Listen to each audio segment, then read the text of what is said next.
चुनाव विधानसभा क्षेत्र के कोटी पहुंचे केंद्रीय सूचना और प्रसारण मंत्री। कहा, चंबा जिला में एफएम की शुरुआत जल्द की जाएगी। जितना विकास पिछले 8 सालों में हुआ उतना पिछले 60 सालों में नहीं हुआ। कांग्रेस उपाध्यक्ष नरेश चौहान बोले, पुलिस भर्ती पेपर लीक से प्रदेश की साख हुई धूमिल। लाखों बेरोजगार युवाओं की उम्मीदों पर फिरा पानी। डीजीपी को बर्खास्त कर सरकार करवाए सीबीआई जांच।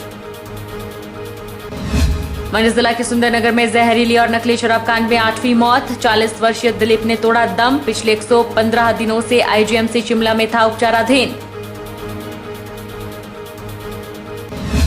और बॉलीवुड सिंगर नेहा कक्कड़ के पति रोहनप्रीत सिंह की मंडी के एक नामी होटल से एप्पल वॉच, आईफोन और हीरे की अंगूठी चोरी। पुलिस ने मौके पर पहुंचकर छानबीन की शुरू। कर्मचारियों से पूछताछ जारी। नमस्कार, आप देख रहे हैं HP 24x7। केंद्रीय सूचना और प्रसारण युवा कार्यक्रम खेल मंत्री अनुराग ठाकुर अपने 2 दिवसीय दौरे के दौरान चुनाव विधानसभा क्षेत्र की कोठी पहुंचे, जहां पार्टी कार्यकर्ताओं ने उनका गर्मजोशी के साथ स्वागत किया। केंद्रीय मंत्री ने जनसभा के दौरान कहा कि जितना विकास पिछले 8 सालों में हुआ है उतना विकास पिछले 60 सालों में नहीं हुआ। केंद्रीय सूचना प्रसारण और युवा कार्यक्रम सेवाएं खेल मंत्री अनुराग ठाकुर ने कोठी में जनसभा को संबोधित करते हुए कहा कि जितना विकास पिछले 8 सालों में हुआ है उतना विकास पिछले 60 सालों में नहीं हुआ। उन्होंने कहा कि चंबा जिला में एफएम की शुरुआत जल्द ही की जाएगी, जिसके लिए जल्द टावर लगाए जाएंगे। अभी चंबा जिला के ग्रामीण इलाकों में नेटवर्क की मुश्किलात आती है, उसको देखते हुए टेलीकॉम मिनिस्टर से भी बातचीत करने के बाद टावर लगाने का प्रयास किया जाएगा। भारत सरकार ने 45 करोड़ जनधन खाते खोले हैं। उसके अलावा 12 करोड़ महिलाओं को मुफ्त में गैस कनेक्शन दिए हैं। साथ ही 60 करोड़ लोगों को आयुष्मान भारत योजना का लाभ दिया गया है। 3 करोड़ लोगों को अपने पक्के मकान भी सरकार द्वारा दिए गए। आने वाले समय में हर परिवार के पास अपना पक्का मकान होगा। इसके लिए भी 2 साल का समय निर्धारित किया गया है। जब देश में महामारी आई तो देश में पीपीई किट तक नहीं थी। देश में पीपीई किट बनी, उसके अलावा वैक्सीन को बनाया गया, जिसके बाद अपने देश में 190 करोड़ वैक्सीन लगाई गई और विदेश को भी वैक्सीन दिलाने का काम भारत सरकार ने किया है।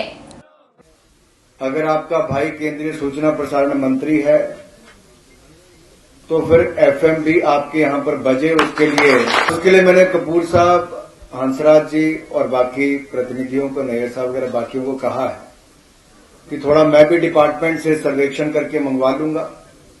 जितने इस साल संभव होंगे उतने टावर्स इस साल लगवा देंगे, बाकी 2023-24 के बजट में अलग से रखवा देंगे, ताकि जिला चंबा एफएम रेडियो की दृष्टि से पीछे ना रहे। तीसरी समस्या, सबके हाथ में मोबाइल फोन है लेकिन सिग्नल हर जगह हो, ये संभव कई बार पहाड़ों में नहीं होता, शैडो एरियाज में दिक्कत आती है। लेकिन ज्यादा से ज्यादा कनेक्टिविटी आपको मिल सके, मैं टेलीकॉम मिनिस्टर जो अश्विनी वैष्णव जी हैं उनसे मिलूंगा भी और अपने आकांक्षी जिला चंबा के लिए ज्यादा से ज्यादा टावर्स मंजूर कराकर आपके लाकर आऊंगा। खिलाड़ियों को अपने गांव में खेल ब्रांड एम्बेसडर बनकर युवाओं को खेलों के प्रति आकर्षित करने में अपनी अहम भूमिका निभानी चाहिए। यह आह्वान पूर्व मुख्यमंत्री प्रेम कुमार धूमल ने हमीरपुर के सिंथेटिक ट्रैक पर आयोजित 30वीं राज्य स्तरीय एथलेटिक प्रतियोगिता के उद्घाटन अवसर पर किया। वहीं पूर्व मुख्यमंत्री ने नशे के कारण प्रदेश में हो रही मौतों पर भी चिंता व्यक्त की। कोविड बंदिशों के बाद लगभग 2 साल बाद हमीरपुर में प्रदेश एथलेटिक्स संघ और हमीरपुर एथलेटिक्स संघ के संयुक्त तत्वाधान में 30वीं राज्य स्तरीय एथलेटिक्स प्रतियोगिता का आगाज किया गया। प्रतियोगिता का शुभारंभ प्रदेश के पूर्व मुख्यमंत्री प्रेम कुमार धूमल ने किया। इस अवसर पर एथलेटिक्स फेडरेशन ऑफ इंडिया के उपाध्यक्ष और प्रदेश खेल विभाग की पूर्व निदेशक सुमन रावत मेहता, प्रदेश भाजपा से मीडिया प्रभारी सहित विभिन्न खेल संघों के पदाधिकारी मौजूद रहे। प्रतियोगिता में प्रदेश के सभी 12 जिलों से आए खिलाड़ी भाग ले रहे हैं। पूर्व मुख्यमंत्री ने खिलाड़ियों से आह्वान करते हुए कहा कि वे प्रतियोगिता में खेल की भावना का परिचय देते हुए अपना उत्कृष्ट प्रदर्शन करें। उन्होंने कहा कि खिलाड़ी अपने क्षेत्र में खेलों के ब्रांड एम्बेसडर बनकर युवाओं को खेलों के प्रति आकर्षित करने में अपनी भूमिका निभा सकते हैं। वहीं प्रदेश में नशे के कारण बढ़ रही मौतों पर भी प्रेम कुमार धूमल ने चिंता जाहिर की। विश्वास है वो बढ़िया खेल दिखाएंगे, आयोजित करने का पूरा प्रयास कर रहे हैं। प्रदेश स्तर की ये प्रतियोगिता है, यहाँ से निकले हुए खिलाड़ी राष्ट्रीय स्तर पर जाएंगे, राष्ट्रीय से अंतर्राष्ट्रीय स्तर पर जाए। सुविधाएं लगातार प्रदेश में बढ़ रही है। नशा एक ऐसी बीमारी बन गई है जिससे साथ केवल प्रशासन नहीं लड़ सकता, परिवार, समाज, और सरकार सभी शक्तियां मिलकर जब ईमानदारी से प्रदर्शन करेंगे और सजा सख्त होनी चाहिए। उधर प्रदेश संघ के उपाध्यक्ष पंकज भारतीय ने बताया कि इस प्रतियोगिता में प्रदेश के 12 जिलों से 350 से अधिक खिलाड़ी भाग ले रहे हैं। प्रतियोगिता में जिला स्तर पर विजेता रहे खिलाड़ी भाग ले रहे हैं और इस राज्य स्तरीय प्रतियोगिता में विजेता खिलाड़ी ऑल इंडिया एथलेटिक फेडरेशन के द्वारा करवाई जाने वाली राष्ट्रीय स्तर पर विभिन्न प्रतियोगिताओं में प्रदेश की टीम के लिए चयनित किए जाएंगे। यहाँ पे जितने भी खिलाड़ी आए हैं उनमें कई पहले भी राष्ट्रीय स्तर पर अपनी प्रतिभा का प्रदर्शन कर चुके हैं, अपना लोहा मनवा चुके हैं, कई प्रकार के पदक जीत चुके हैं। वही खिलाड़ी अपनी प्रतिभा यहाँ दिखा रहे हैं। इस प्रतियोगिता से जो विजेता खिलाड़ी होंगे वो एथलेटिक फेडरेशन ऑफ इंडिया के द्वारा जैसे विभिन्न प्रकार की प्रतियोगिताएं करवाई जाती हैं जिनमें इंटर डिस्ट्रिक्ट चैंपियनशिप होती है, चाहे ऑल इंडिया जो इंटर स्टेट चैंपियनशिप होती हैं या नेशनल ओपन चैंपियनशिप्स होती हैं, वहाँ के लिए खिलाड़ियों का चयन भी यहाँ से किया जाएगा।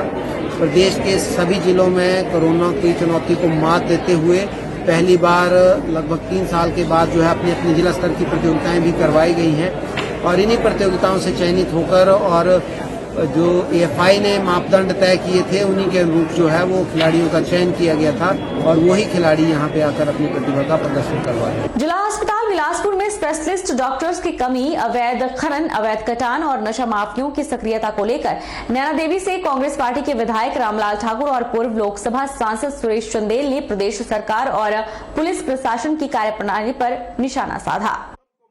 बिलासपुर सर्किट हाउस में पत्रकार वार्ता के दौरान रामलाल ठाकुर ने बिलासपुर जिला अस्पताल में डॉक्टर की कमी के चलते मरीजों और उनके तीमारदारों को परेशानी का सामना करने की बात कही, तो साथ ही जिला में खनन, कटान और नशा माफियों के सक्रिय होने और उन्हें भाजपा नेताओं सहित पुलिस प्रशासन का संरक्षण मिलने की बात भी कही। रामलाल ठाकुर का कहना है कि जोनल अस्पताल में आने वाले मरीजों को अधिक कीमत पर दवाइयां दी जा रही है और यही नहीं, अस्पताल में स्पेशलिस्ट डॉक्टर्स की कमी का हर्जाना मरीजों को भुगतना पड़ रहा है, जिसके चलते मरीजों को प्राइवेट अस्पतालों का रुख करना पड़ता है। और ये कि अगर 500 की दवाई है तो 900 रुपए जो है में वो खरीदी जा रही है।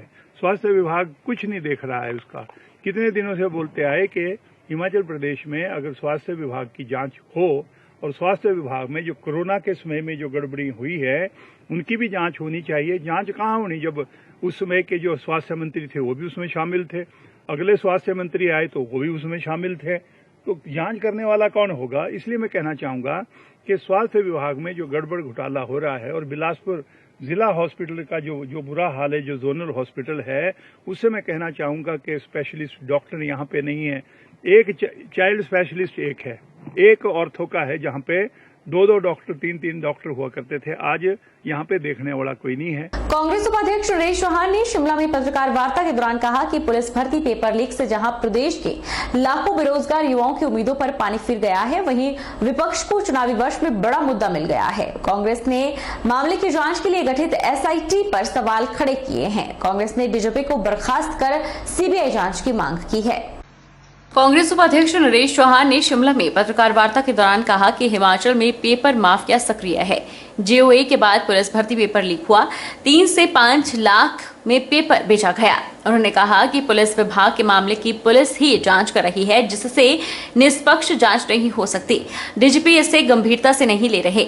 जयराम सरकार को उन्हें बर्खास्त कर मामले की CBI या न्यायिक जांच करवानी चाहिए। उन्होंने कहा कि महंगाई चरम पर है, लोग महंगाई से त्रस्त हैं, लेकिन BJP की मोदी सरकार पिछले 8 सालों से कांग्रेस को कोसने में लगी है। सरकार अपनी कारगुजारी को जनता को बताने के बजाय विपक्ष से सवाल कर रही है, जनता को गुमराह करने का प्रयास हो रहा है। उन्होंने कहा कि प्रदेश की जनता बुद्धिजीवी है, वह चुनावों में BJP को सत्ता से बाहर करेगी।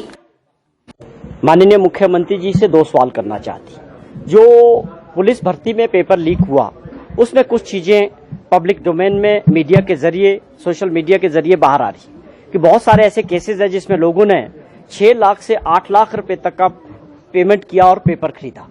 यह अपने आप में बहुत दुर्भाग्यपूर्ण है और हिमाचल प्रदेश की साख आज दांव पे लगी है। हम माननीय मुख्यमंत्री जी से मांग करते हैं कांग्रेस पार्टी की तरफ से कि आप इसमें जो है निष्पक्ष जांच कराने की जरूरत है, जो कम से कम CBI से होनी चाहिए या सिटिंग जज से होनी चाहिए। आप ये नहीं कर सकते हैं। पुलिस का पेपर, पुलिस ही उस पेपर को करवा रही थी, पुलिस ने ही कंडक्ट करवाया और प्रश्न पत्र भी पुलिस ही बना रही है और आप SIT बना के प्रदेश की जनता को क्या मैसेज देना चाह रहे हैं कि वही चोर वही कोतवाल? ये नहीं चलेगा। आज हिमाचल प्रदेश की साख का सवाल है और इसमें एक बहुत बड़ा माफिया काम कर रहा है, करोड़ों रुपए का लेन देन हुआ है। तो ये बहुत जरूरी है कि आप इसकी CBI इंक्वायरी करवाएं और सिटिंग जज से जो है इसको इंक्वायर किया जाए। रुकेंगे छोटे से ब्रेक के लिए।